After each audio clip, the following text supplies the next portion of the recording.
Hello dear friends, कैसे हो आप लोग। आई होप कि आप लोग स्वस्थ और मस्त होंगे। आज मैं आप लोगों को यूपी डीएलएड का थर्ड सेमेस्टर का जो हमारा पहला पेपर है वो है शिक्षण अधिगम के सिद्धांत। तो उसके महत्वपूर्ण क्वेश्चन है जो मैं आप लोगों के लिए लेके आई हूँ, जो कि एग्जाम पॉइंट ऑफ व्यू से बहुत ज़्यादा इम्पॉर्टेंट है। इसकी जो थ्योरी है वो मैंने आपको करा दिया है, तो इसकी प्लेलिस्ट बनी हुई है, तो वहाँ से आप लोग थ्योरी की क्लास को कंप्लीट कर सकते हो और नोट्स भी बना लीजिएगा ताकि आप लोग रिवीजन कर सको। तो चलिए हम लोग क्वेश्चन की तरफ बढ़ते हैं। आप लोग क्वेश्चन को समझिएगा और आंसर भी देने का प्रयास करिएगा कि आपको आता कितना है। जो पहला क्वेश्चन है वो कह रहा है उपचारात्मक शिक्षण किस प्रकार के बालकों के लिए उपयोगी है। क्वेश्चन क्या कह रहा है? क्वेश्चन कह रहा है जो उपचारात्मक शिक्षण होता है वो किस प्रकार के बालकों के लिए उपयोगी होता है। तो इसका जो राइट आंसर है तो वो क्या हो जाएगा? तो इसका जो राइट आंसर है वो हो जाएगा शैक्षिक रूप से पिछड़े बालकों के लिए। क्या आंसर हो जाएगा? शैक्षिक रूप से पिछड़े बालकों के लिए, यानी जो बच्चे पिछड़ जाते हैं किसी भी तरीके से तो उनको क्या किया जाता है, उनको उपचार की जरूरत पड़ती है कि नहीं पड़ती है। तो वही कहा गया है कि शैक्षिक रूप से पिछड़े बालकों के लिए क्या होता है, उपचारात्मक शिक्षण दिया जाता है। अब चलिए हम लोग अपने अगले क्वेश्चन की तरफ बढ़ते हैं। अगला क्वेश्चन कह रहा है कि शिक्षण सूत्र क्या है। क्वेश्चन क्या कह रहा है? शिक्षण सूत्र क्या है। तो इसका जो आंसर है वो क्या हो जाएगा? शिक्षण सूत्र वह है जिसके द्वारा शिक्षक छात्रों को प्रभावी ढंग से स्थायी ज्ञान प्रदान करता है। क्या कहा जा रहा है कि जो शिक्षण सूत्र वह है जिसके द्वारा शिक्षक छात्रों को प्रभावी ढंग से स्थायी ज्ञान प्रदान करता है। रेमंड के अनुसार शिक्षण सूत्र पथ प्रदर्शन करते हैं जिनमें सिद्धांत से व्यवहार में सहायता के लिए अपेक्षा की जाती है। क्या कहा जा रहा है? क्वेश्चन कह रहा है कि जो शिक्षण सूत्र है वो क्या? तो शिक्षण सूत्र वह है जिसके द्वारा शिक्षक छात्रों को प्रभावी ढंग से स्थायी ज्ञान प्रदान करता है। और रेमंड एक मनोवैज्ञानिक हैं, इनके अनुसार क्या कहा गया है कि शिक्षण सूत्र पथ प्रदर्शन करते हैं जिनमें सिद्धांत से व्यवहार में सहायता के लिए अपेक्षा की जाती है। अब चलिए हम लोग अपने अगले क्वेश्चन की तरफ बढ़ते हैं। अगला क्वेश्चन हमारा 2023 में पूछा गया था। जो क्वेश्चन है वो क्या कह रहा है? क्वेश्चन कह रहा है कि पुनर्वलन का क्या अर्थ है। क्वेश्चन क्या कह रहा है? पुनर्वलन का क्या अर्थ है। तो पुनर्वलन का अर्थ पुनः बल देना है। क्या है पुनर्वलन का अर्थ? पुनः बल देना होता है।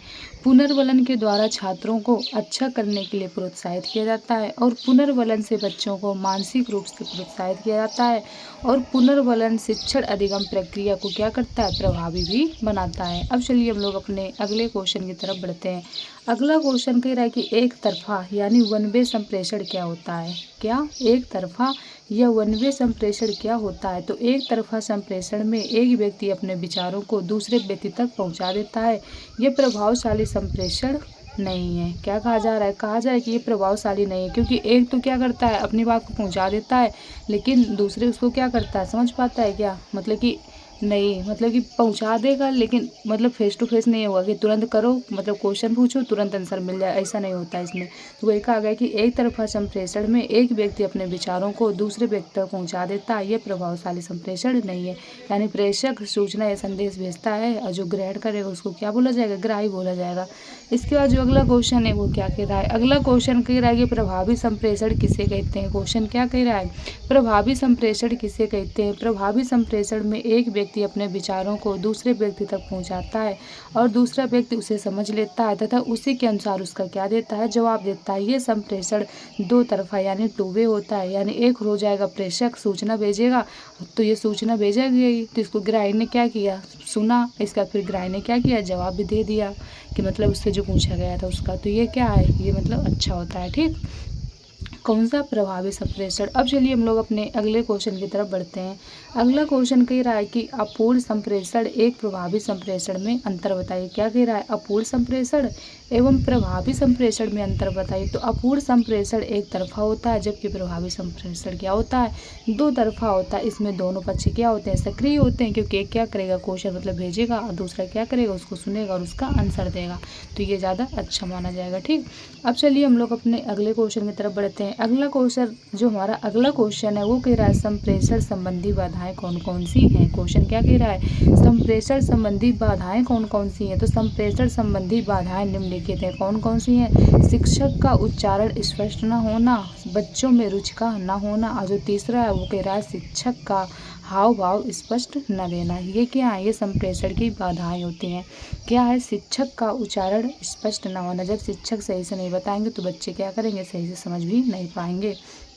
बच्चों में रुचि का ना होना। अगर बच्चे का इंटरेस्ट नहीं है तो फिर बच्चा क्या करेगा? चीज़ों को सीख ही नहीं पाएगा। अगला कह रहा है शिक्षक का हाव भाव स्पष्ट ना होना। ठीक, यानी शिक्षक हैं तो उनका हाव भाव क्या है तो वो भी स्पष्ट नहीं होगा, तो फिर बच्चे क्या होगा? नहीं सीख पाएंगे। अगला क्वेश्चन कह रहा है कि इस उद्यान में बालक, पौधे, पाठशाला, बगीचा तथा शिक्षक माली होते हैं। यह कथन किसने व्यक्त किया? तो यह कथन फ्रेडरिक फ्रॉवेल का है। किसका है? फ्रेडरिक फ्रॉवेल का है। अगला क्वेश्चन कह रहा है कि भाषा शिक्षण की मुख्य दक्षताएं कौन कौन सी हैं? तो जो भाषा शिक्षण होता है इसकी मुख्य दक्षताएं निम्नलिखित हैं। पहला है सूचना, दूसरा है बोलना, तीसरा है पढ़ना और चौथा है लिखना। इसको आप लोग सुब्बू पॉली के नाम से भी याद रख सकते हो। ठीक, तो उससे जल्दी याद हो जाएगा। अगला क्वेश्चन कह रहा है कि शिक्षण से क्या तात्पर्य है अथवा शिक्षण का अर्थ स्पष्ट कीजिए। क्वेश्चन को दो तरीके से पूछा जा सकता है कि शिक्षण क्या होता है, इसका मतलब तात्पर्य बताइए, और या फिर पूछ लिया जाएगा कि शिक्षण क्या है, अर्थ स्पष्ट कीजिए। मतलब शिक्षण क्या है, इसका अर्थ स्पष्ट कीजिए, ये पूछा जाएगा। तो इसके जो आंसर है उसकी तरफ बढ़ते हैं। तो इसका आंसर हो जाएगा शिक्षण का संक्षेप में अर्थ होता है ज्ञान प्रदान करना। शिक्षण का अर्थ क्या होता है? ज्ञान प्रदान करना। ठीक, कहा जा रहा है कि शिक्षक शिक्षण द्वारा छात्रों को ज्ञान प्रदान करता है जिससे छात्रों का सर्वांगीण विकास होता है। सर्वांगीण विकास मतलब क्या होता है? बच्चे का हर तरीके से विकास होता है, यानी मेंटल रूप से भी और फिजिकल रूप से भी। ठीक, अगला क्वेश्चन कह रहा है कि शिक्षण को त्रिमुखी प्रक्रिया क्यों कहा गया है? शिक्षण को त्रिमुखी प्रक्रिया क्यों कहा गया है? तो शिक्षण को त्रिमुखी प्रक्रिया इसलिए कहा गया है क्योंकि शिक्षण के अंतर्गत 3 बिंदु आते हैं जो इस प्रकार हैं। पहला कह रहा है शिक्षक, दूसरा कह रहा है शिक्षार्थी और तीसरा हो जाएगा पाठ्यक्रम। कौन कौन से हो जाएंगे? शिक्षक, शिक्षार्थी और पाठ्यक्रम। अब चलिए हम लोग अपने अगले क्वेश्चन की तरफ बढ़ते हैं। अगला क्वेश्चन कह रहा है कि यह कथन किसका है? ज्ञान किसी देश के सुख व समृद्धि का आधार है। तो यह कथन जॉर्ज वाशिंगटन का है। किसका है? जॉर्ज वाशिंगटन का है। ठीक, जॉर्ज वाशिंगटन का है। ठीक, ये क्या है कि ज्ञान किसी देश के प्रमुख सुख व समृद्धि का आधार है। तो ऐसा किसने कहा था? ऐसा जॉर्ज वाशिंगटन ने कहा था। अगला क्वेश्चन कह रहा है कि उदाहरण प्राविधिक की 2 उपयोगिता बताइए। तो उदाहरण से पाठ्य वस्तु स्पष्ट, बोधगम्य तथा रोचक बन जाती है, और जो दूसरा है वो कह रहा है उदाहरण का प्रयोग विषय सामग्री को स्पष्टता प्रदान करना और नया ज्ञान भी देना है। ठीक, इसका जो उपयोग है वो कहाँ किया जाता है? तो इसका उपयोग TLM द्वारा कक्षा शिक्षणकार को प्रभावशाली एवं रोचक बनाया जाता है। अब चलिए हम लोग अपने अगले क्वेश्चन की तरफ बढ़ते हैं। अगला क्वेश्चन कह रहा है कि सीखने में जब समस्या का समाधान अचानक आ जाता है तो वह सिद्धांत कौन सा सिद्धांत कहलाता है? तो वो कहलाता है सूझ का सिद्धांत। क्या कहलाता है?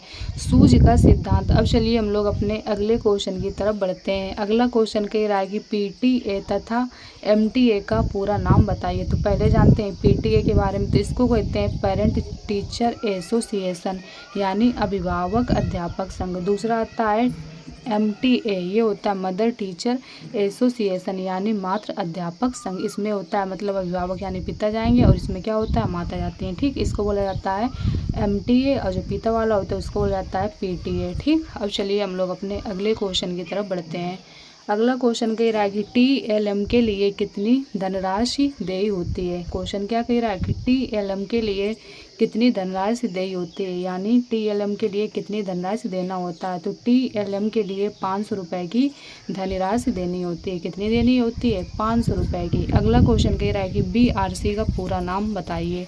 जो BRC होता है तो इसके पूरे नाम के बारे में पूछा गया है।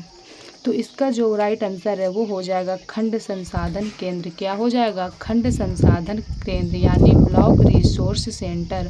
ठीक, ये हो जाएगा। अगला क्वेश्चन कह रहा है कि प्रयोग प्रदर्शन विधि मुख्य रूप से किस कार्य के लिए उपयोगी है? तो इसका जो राइट आंसर है वो क्या हो जाएगा? प्रयोग प्रदर्शन विधि मुख्यतः विज्ञान शिक्षण के लिए क्या है? उपयोगी है। अगला क्वेश्चन कह रहा है कि बाल केंद्रित शिक्षण का क्या अर्थ होता है? ये क्वेश्चन 2023 में पूछा गया था। तो बाल केंद्रित शिक्षा वह शिक्षा होती है जिसमें बालक को केंद्र मानकर शिक्षण कार्य दिया जाता है। बाल केंद्रित शिक्षा शिक्षण की नवीन विधा, यानी इसमें क्या होता है, इसमें सारी चीज़ें बच्चे की रिकॉर्डिंग होती हैं। यानी अगर बच्चे को इंग्लिश की बुक पढ़ना नहीं आ रही है तो उसको पहले क्या किया जाएगा, पहले उसको ABCD सिखाई जाएगी, फिर छोटे छोटे वर्ड सिखाए जाएंगे, ताकि बच्चा क्या कर सके, बुक को अच्छी तरीके से पढ़ सके। तो वही कहा गया है कि जो बाल केंद्रीय शिक्षा होती है, इसमें शिक्षण किसके हिसाब से दिया जाएगा, बच्चों के हिसाब से, कि बच्चे को कितना आ रहा है तो उसी हिसाब से दिया जाएगा। ठीक। अगला क्वेश्चन कह रहा है कि शिक्षण पद्धति के अंतर्गत डाल्टन योजना का प्रतिपादन किसने किया था। तो शिक्षण पद्धति के अंतर्गत डाल्टन योजना का प्रतिपादन हेलन पार्क हर्स्ट ने किया था। किसने किया था, हेलन पार्क हर्स्ट ने किया था। अगला क्वेश्चन कह रहा है कि किस शिक्षण पद्धति में प्रथम बार बच्चों को लिखकर सिखाने की क्रिया में मांसपेशियों के संतुलन पर जोर दिया गया था। तो मॉन्टेसरी पद्धति में लिखकर सिखाने की क्रिया में मांसपेशियों के संतुलन पर जोर दिया गया था। अगला क्वेश्चन कह रहा है कि बहुकक्षा शिक्षण क्या है। जब शिक्षण कार्य कई कक्षाओं के बच्चों को एक साथ बैठाकर दिया जाता है तो ऐसा शिक्षण क्या कहलाता है, बहुकक्षा शिक्षण कहलाता है। बहुकक्षा शिक्षण शिक्षण की नवीन विधा है। नवीन मतलब यानी नई विधा है। ठीक। अगला क्वेश्चन कह रहा है कि प्ले वे पुस्तक के लेखक कौन है। तो हेनरी काल्डवेल हुक है। कौन है, हेनरी काल्डवेल है। कौन है, हेनरी काल्डवेल कुक थे। कौन थे, हेनरी काल्डवेल कुक थे। ठीक। अगला क्वेश्चन कह रहा है कि BD भाटिया के अनुसार प्रेरणा सिद्धांत क्या है। तो प्रेरणा बालक में रुचि पैदा करती है और जब एक बार किसी विषय में रुचि लेने लगता है तो उसे ध्यानपूर्वक पढ़ता है अथवा करता है, वह उसमें ध्यानमग्न होकर कोई कार्य करता है। इस प्रकार सीखने का कार्य आसान हो जाता है, चाहे वह आगे कठिन हो। ठीक। अगला क्वेश्चन कह रहा है कि अपेक्षित अधिगम प्रतिफल क्या है। तो न्यूनतम अधिगम स्तर के अंतर्गत निर्धारित दक्षता की संप्राप्ति की अपेक्षित अधिगम प्रतिफल कहलाती है। अगला क्वेश्चन कह रहा है कि किन्हीं चार शिक्षण सूत्रों का नाम बताइए। तो पहला हो जाएगा सरल से जटिल की ओर, दूसरा हो जाएगा स्थूल से सूक्ष्म की ओर, तीसरा हो जाएगा ज्ञात से अज्ञात की ओर और जो चौथा है वो हो जाएगा पूर्ण से अंश की ओर। अगला क्वेश्चन कह रहा है कि कहानी सुनाते समय शिक्षक को किन किन बातों का ध्यान रखना चाहिए। तो पहला हो जाएगा कहानी सुनाते समय शिक्षक का संप्रेषण अच्छा होना चाहिए। संप्रेषण मतलब क्या होता है, कम्युनिकेशन, यानी आपने बात अच्छे सीखी तो बच्चे क्या कर सकें, उसको अच्छी तरीके से समझ सके। दूसरा कह रहा है उच्चारण शुद्ध व स्पष्ट होना चाहिए। जब आप अच्छे से पढ़ाओगे तो बच्चे उसको क्या करेंगे, अच्छे से सुनेंगे। अगला कह रहा है कहानी की भाषा सरल व छात्र के मानसिक स्तर के अनुकूल होनी चाहिए। ठीक। अब चलिए हम लोग अपने अगले क्वेश्चन की तरफ बढ़ते हैं। अगला क्वेश्चन कह रहा है कि राज्य शैक्षिक तकनीक संस्थान कहाँ पर है। तो राज्य शैक्षिक तकनीक संस्थान लखनऊ में है। कहाँ पर है, लखनऊ में है।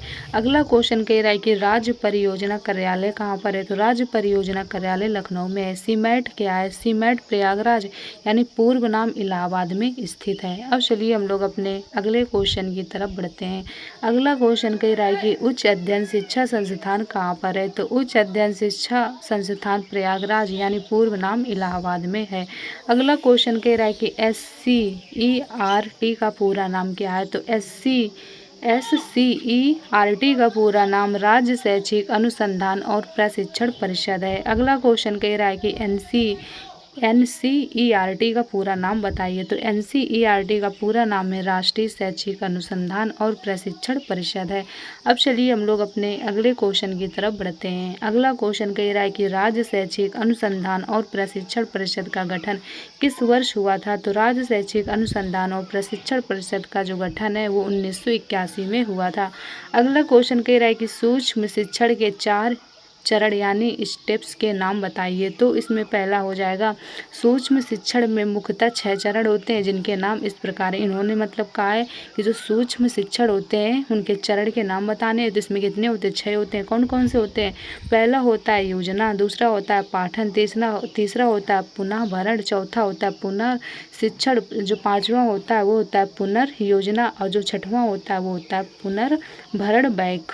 तो आई होप आप लोगों को ये चीज़ें बहुत अच्छी तरीके से समझ में आई होंगी। ये जो क्वेश्चन थे बहुत ज़्यादा इंपॉर्टेंट है और एग्जाम में पूछे भी जाते हैं। तो आई होप आप लोगों को ये क्वेश्चन बहुत अच्छी तरीके से समझ में आए होंगे और आप इनको समझने का प्रयास भी किया होगा। जिन लोगों ने थ्योरी पढ़ी है तो उन लोगों को कुछ भी नया नहीं लग रहा होगा, लेकिन जिन लोगों ने थ्योरी नहीं समझी है तो उन लोगों के लिए जो वर्ड है बिल्कुल नए लग रहे होंगे। इसलिए आपको क्या करना है, थ्योरी क्लास कंप्लीट करते चलना है। तो चलिए आज की क्लास को हम लोग यहीं तक रखते हैं। आप लोग वीडियो को ज़्यादा से ज़्यादा दोस्तों तक शेयर करिएगा, जिससे क्या उनकी भी हेल्प हो सके। चैनल को लाइक और सब्सक्राइब करिएगा, जिससे आने वाली नोटिफिकेशन आप लोगों को टाइम टू टाइम मिलती रहे। और अगर अभी तक टेलीग्राम चैनल से ऐड हुए हो तो उससे भी हो जाइए। उसकी जो लिंक है नीचे डिस्क्रिप्शन बॉक्स में पड़ी है, तो वहाँ पर भी आप लोगों को टाइम टू टाइम नोटिफिकेशन मिलती है।